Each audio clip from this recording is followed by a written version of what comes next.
Ebony, and y'all, I am with, I gotta say it like this, okay? Big boss. Ooh, I'm a dog ooh, type of energy. come on now. Yeah, I'm with that. It is singer, songwriter, Tone Stith. What is going How on? you doing? I don't know. I don't know. How are you when you're with somebody that has that type of energy?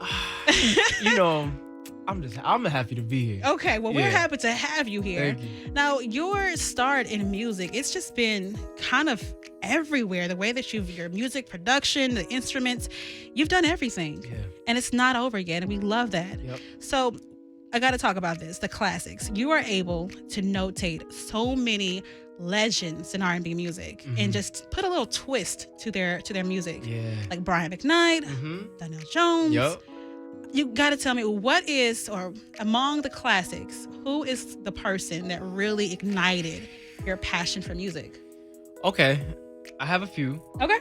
I gotta start off with my mother. Yes. She was the first, singing in church. Yeah. That's how I grew up. So I got to really watch her Mm-hmm. and just imitate what she did. Mm-hmm. Also, I was put on to Mike and Prince at like a young age. Gotcha. So I was introduced to their music very young, and I think that was the first time that I was like, I fell in love. I was like, wow, like this is making me feel some type of way, and I'm like, I don't know, this is how I want to make music. You know what I'm saying? So that kind of introduced me to the music game. Now, I know, of course, those are the kind of people you would want to, of course, work with. Right, We right, all right. Every musician Of wish they course. had that chance to work with Michael or Prince. But you've worked with some amazing creatives already. Yep. You know, I saw the Eric Bellinger, Mm-hmm. Lil Duval. Yep. That was different. Unexpected. Unexpected. And of course, Chris Brown. Yeah. How did that connection happen? So shout out Jazz. So I was in LA, and Jazz had signed my group back in 2013. Mm-hmm. And the group, we had our run, and it was just best that everybody just do their own thing. Yeah. And shortly after the group kind of split up, I was just writing and producing songs. And one day he was like, yo, Chris said just stop by the studio. So I was like, all right, cool. So we pulled up. Chris was in the middle of a session, and he was just like, yo, let me hear something. And I was like, all right, cool. I got a whole laptop full of stuff. I've been waiting on this moment. Yeah. So I just played him, like probably 3 or 4 songs, and literally right after that session, he hits Jazz and is like, yo, can you send me this one. He was taking notes. So I was like, oh, he paid attention. Okay. So he was like, yo, send me this one, send me that one. And that just started our relationship, which is incredible. Now, I know that, working with him, it's not just about the music, but also being able to learn a little bit about the artistry, the industry. Yeah. What are some key nuggets, like things you're taking away from your experience working with Chris Brown? Man, one thing I could say about Chris, first off, just from being an amazing person, his work ethic is ridiculous. You would think that he's still a starving artist trying to make it. And, that inspired me. I'm trying to get to the level that he's at. Mm-hmm. And, just seeing him really put in countless hours in the studio, and he's already made it. He's well established, as Chris Brown. Yeah.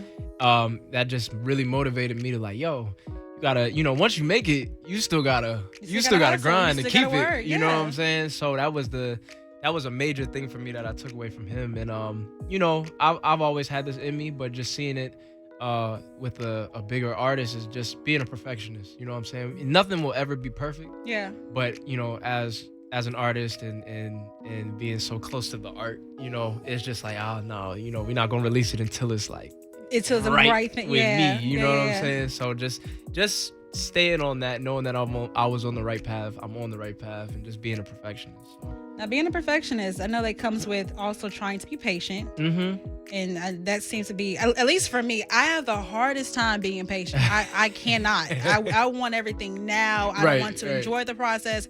The process should enjoy me. Right. I love that. I'm using that. So yeah, you can. Tagline. The process should enjoy me. It should enjoy me. Right. So tell me, how has it been, trying to enjoy this process, trying to just understand your craft? For me, I've actually learned to grow a lot of patience being in this game. I think the first time I really had a deal was when I was 16, and that was like my first like like real deal. Yeah. So just being 16 and being introduced to the music game, it came with a lot of things, a lot of ups and downs, roller coasters. But it taught me like, okay, just when the timing is right, God's timing. Yeah, come on. When the timing is right, it's going to happen. So just prepare, so you don't have to get ready. You know what I'm saying? So, I learned to be patient. But don't get me wrong. Sometimes though, I'm like, all right now. Looking at the clock, like, about that time. I need it. Come on, God. It's the time now. Yeah. I'm ready. No. But yeah, no, I definitely learned to be patient. Okay. Yeah. Now, your songwriting, that's first of all, a hard craft. A lot of people don't write their own material anymore, and you're doing it for a lot of people, including yourself. Right. How do you know if that particular project is for your voice or for somebody else's? With me, when I write songs, I really write, based off of feeling, and I don't write necessarily to be like, oh, this is going on my project. I mean, in certain situations, yes, but when I'm just like, oh, song came to me, I'm not writing it like, oh, this is mine. I'm just writing a song, and just writing in the best way that I could relate to the song, and putting my emotion into it. Now, where the song lands or where it ends up is just that's the beauty of it, because it could just happen. When I made Liquor, I had no idea that Chris was gonna hear that song and that he was gonna do it. Yeah. Like, you know what I'm saying? So when I wrote it was just kind of like, hey, I'm just having fun. It's a vibe, you know what I'm saying? But then it just landed in the right hands and it was perfect. So okay. Yeah. Now, one thing I have to say about your music that a lot of women can agree with, it's very like sexy R&B. It's just sexy R&B. It's great. It's good, but it's also like, well, dang, bruh. So all the women have to know: are you single? What's your type? What's your sign? Like, all the women have to know this. So help us out. So there's somebody in my life. Okay. I'll say it like that. There's somebody in my life. These songs about somebody. They're always about somebody. These songs about somebody. But I don't have a type. For me, it's like if we could really just genuinely connect. Yeah. And you're the way. All right, wait, hold on. I do have a type. My type has to have some common sense. That's my type. There we go. That you works. gotta have some common sense, and somebody that's just ambitious, and just following their goals and their dreams. You know what I'm saying, and not afraid to be, held back or just be, trapped in a system. You know what I'm saying. So I feel like those are the best people that I really, Not too. With. Yeah. So I don't have a type. Well, it's good. Well, it's a type, but it's. You know what I'm saying. You have preference. You have a preference. I got a preference. You got a preference. There we go. And your songs have definitely helped a lot of, I think, everybody try to figure out their type, how to figure out their way in a relationship. One of my favorite songs off your project, of course, FWM, is Closed Mouths Don't Get Fed. Oh, yeah. And I think that, of course, you could take it into the sexual way or whatever, but it's about, to me, the thought process of communicating. In relationships, a lot of people just get or give, right, but never talk about really what they're wanting to get, what they're wanting to give. Come on now. You got to be able to share exactly what you're looking for in a relationship. Exactly. And even in the sexual sense, you got to tell your partner, this is what I like. This is what I don't like. This is, it's communication is key. You know what I'm saying? If you're not communicating, then you're just wasting time. Hey, that's the truth. That's the truth. Your entire project, FWM, and then I guess the layup, still FWM, still. Both are, of course, amazing projects. And that particular single, FWM, went viral, went crazy, of course. You had all these people dancing to it. I saw pole dancing videos. Yeah, a lot of those. A lot of those. I love that. Keep them coming. Keep them coming. But, it has to wonder for your fans, what's next? What's going on? So I'm very excited for the next chapter of Tone Stith. I think what I'll say is, with the music that has been out, this next project is a graduation to the next level. And I feel like, well, let me just drop a little something about this project. Okay. So it's called POV, so it's point of view. Okay. And the project is really about my point of view on love, relationships, and I had a very unique situation growing up with my parents where they were split when I was, when I was born and up till maybe about 12, 13, right? And then they got back together. And they've been together ever since they got back together. Oh, wow. And I got to really experience both sides of that, just witnessing my mom as a single mother, my dad, you know what I'm saying? And then them just, pushing their differences aside and working through them and then really being in love with each other. And I think that just gave me a whole different point of view and perspective on love, on life, on how to treat people. And this project is really... It's all of that, it's about, the times where I was loyal. It's about the times where I was unfaithful, It's about all of that and taking accountability. So I'm excited. Now, who are we going to see on this project? Because you've worked with already a handful of people. Can you drop us a little nugget of who can be expected? Listen, as of right now, there's no features. Okay. But shout out to KP, he's a producer, Camper, Audibles, Problem Solvers, shout out all the people that played a part in this project and creating it with me. This is probably one of the most fun times I've had creating music. Oh, okay. And I think I'm just really, taking a step in this next level of my career, and I'm excited for that. Are you adding, because I believe BED was a single, so are you adding that? Nah, BED's not going to be on the project, but BED was kind of like my, all right, y'all. We're graduating. This is it. This era of Tone Stith this is the final chapter right here, and now this new era is about to begin. I am looking forward to this new era because I'm gonna tell you right now, BED is one of my favorite songs.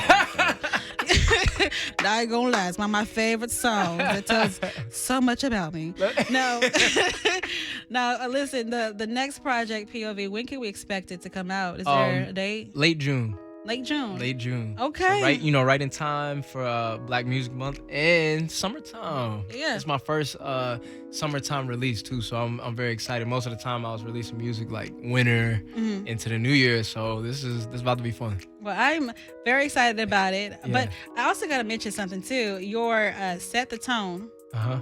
This entire, it was at all city wineries? Yeah, it was most of them were city wineries and then a few other shows on the West Coast. So did you know that Nashville has one? I didn't know. Did y'all know that? Yeah. All right, so we're going to have to call the coordinator we're gonna after have to, this. Because I was not happy. I was sitting there, I was like, okay, let's see Philadelphia. Where the hell's Nashville? Listen. What happened to us? That look. I'm gonna throw my hands in the air.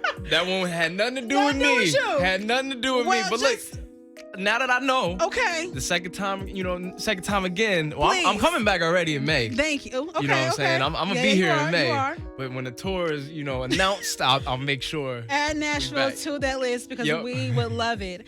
Now, you got a performance, like you said, in May. You're gonna be, I guess, kind of setting the tone, but you're gonna do that there.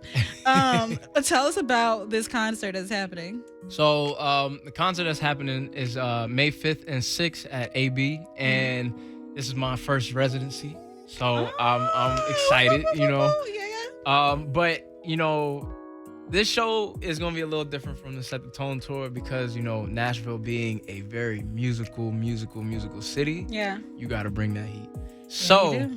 All I can say to everybody is like, it's a show you don't want to miss, and it's gonna be new for me. So it's gonna be a cool experience. We're gonna experience it together. Well, I'm excited about it, and I know all the fans, all the women out there, you don't get that excited. Be excited as a fan, but you're not gonna be able to get him like that. Okay, calm it down. But no, I know everybody's excited about the project, about you coming to Nashville. Now, wait, is this your first time in Nashville? No. So okay. I've been in Nashville probably twice. All right, so you're gonna be. So make sure you get your allergies together because I'm trying to come back again. Like I'm fighting. I'm fighting. We winning though. We good right now. Yeah. Well, that's good. Tell everybody, of course, where they can find more about you, connect with you, and get more of your music. So listen, all my social media, everything is at TONESTITH Tone Stith. Okay, y'all heard it right there. It's Ebony, and he has set the tone. He has also made a promise to come back to Nashville and do a city winery thing, and then of course his May concert. We're gonna have him coming back 24/7. That's the goal. He's never gonna leave Nashville. Right. We want him all the time. So you guys get ready for POV. I'm Ebony, and that is Tone, and we out.